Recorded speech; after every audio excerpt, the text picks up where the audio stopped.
A light rain had started to fall while she'd unintentionally, and then very intentionally, attempted to goad Ian. But Kelsey didn't rush her steps back to the car. She stood in the drizzle, breathing slowly as though she could exhale the conversation. In college, she'd tried meditation for a while to help with stress, but she'd never mastered the art of clearing her mind. The best she could do was turn her focus elsewhere, and elsewhere typically involved words.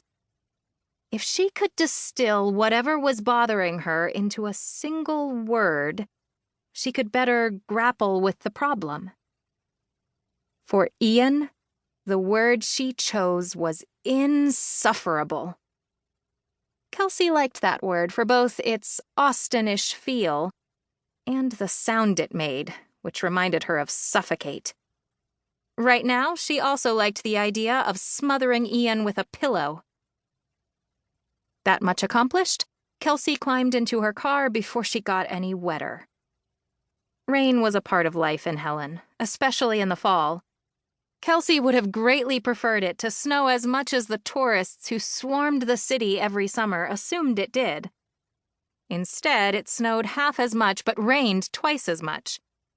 She was used to it, but she'd never liked it. Ian, however, she'd tried to like.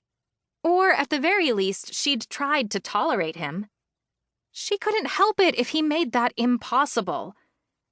Not letting her dogs into the brewery had been annoying, but she could almost have overlooked that when she saw the mess in the room.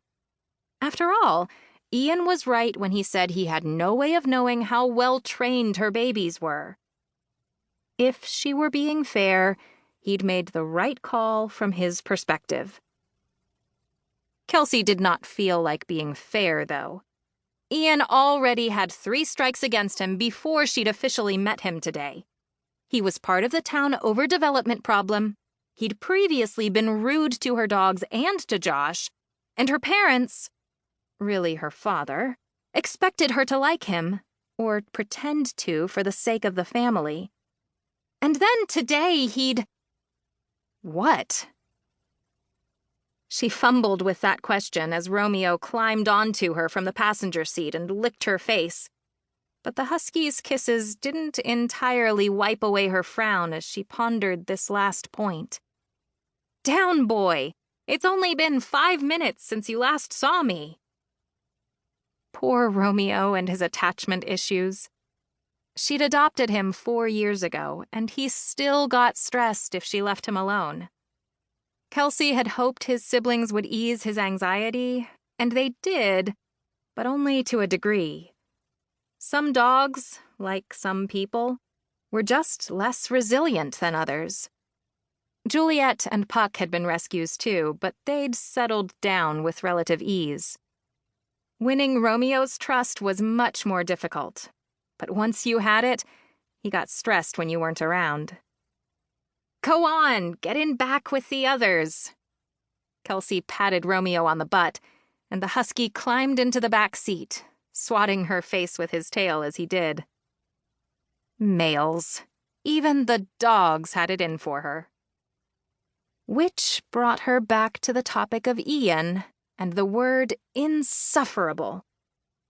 There had to be something about him to make that particular word leap out of her subconscious. Yes, he'd challenged her. Ian had proved he wasn't about to take hits from the SHS without fighting back. But normally that was something Kelsey could respect. It might even have made her like him a bit, despite him being an enemy. Yet she did not feel any more kindly disposed to Ian than she had this morning. She felt less,